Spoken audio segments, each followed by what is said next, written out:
Good day, folks. This is Greg Judy at Green Pastures Farm.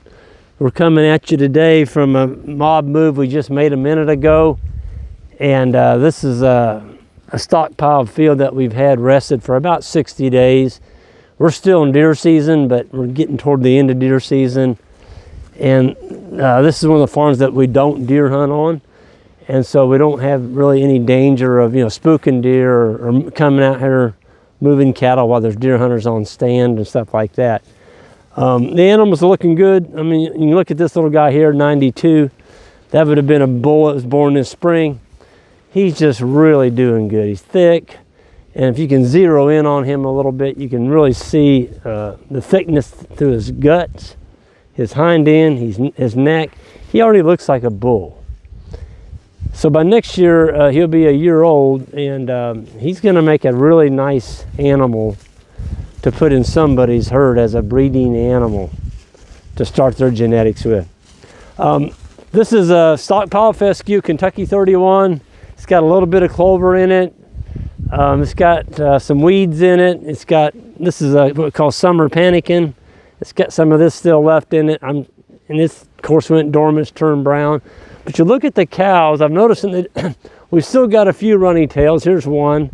It's kind of matted. It's not really runny, but by and far, the tails are starting to clean up on them, and that's because the clover now is going bye-bye. It's been frosted. The clover's not making up as much of the diet. Too much protein, that's why we're seeing the more runny tails. The cows in here are all South Pole except for the ones that have horns. Four-way cross, Red Angus, Sinopole, Barzona, and Hereford. They do well just on forage alone. They're more of a smaller frame animal. That's what we've kind of chosen. We want a steer that'll finish in 24 months. And if you get too much leg on your animals, they're just not going to be there. They're going to be 3 years before you get them finished on grass. The animals will be moved again in the morning. Casey and Alex actually have another wire set up over there. That's what's keeping them going further. I guess that would be west. So we're still moving them twice a day. We've got, well, you can see the hay over there on that far ridge. I think we've got about 100 bales on this farm. And so we're not feeding any hay. We're going to go around all the farms. We hopefully will, without any, if we don't get a lot of snow.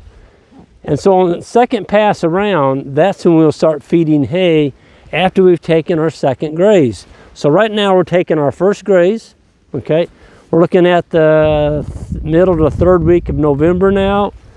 And so on the next rotation, when they come back through here, there's gonna be some fescue and some forage left in here. We'll take that graze off, and then if we have to, and looks like we need to, we'll feed some hay on this grass after it's been grazed off.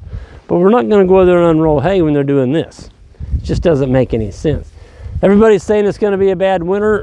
It's not looking like it so far. It's beautiful. I'm going to test out my new technology. I got a microphone. It's a wireless mic. I'm going to see how far out here you can go and still hear me. Can you still hear me, Casey? Yeah, so this is something that we are pretty encouraged with. We've got the animals feeding themselves tonight. Really good sward of grass. You don't hear any animals bawling. When you turn animals into a paddock and they're all still bawling and they're nervously walking around, you've got something going on there. And that's probably, there's no energy in there, or the plants you've got in there, they're not very palatable. Okay, you've let them get too woody. And if you just got a farm and it hasn't had anything grazed it the whole year, and you put animals on that, and you're going to try and carry them through the winter on that, it hasn't been grazed and it hasn't been mowed, folks, that grass doesn't have any energy in it. It's like feeding them a cedar tree. It's better than a cedar tree, but it doesn't have much, you might say, value to it. It'll fill them up. But I still remember a guy that had some, he put them on a stockpile that had been accumulated all year long, and the cows were dying with full bellies. The cows are full, they cut them open, they were full of grass, but they were dying, they were starving to death. There wasn't any nutrients in the feed. So be careful.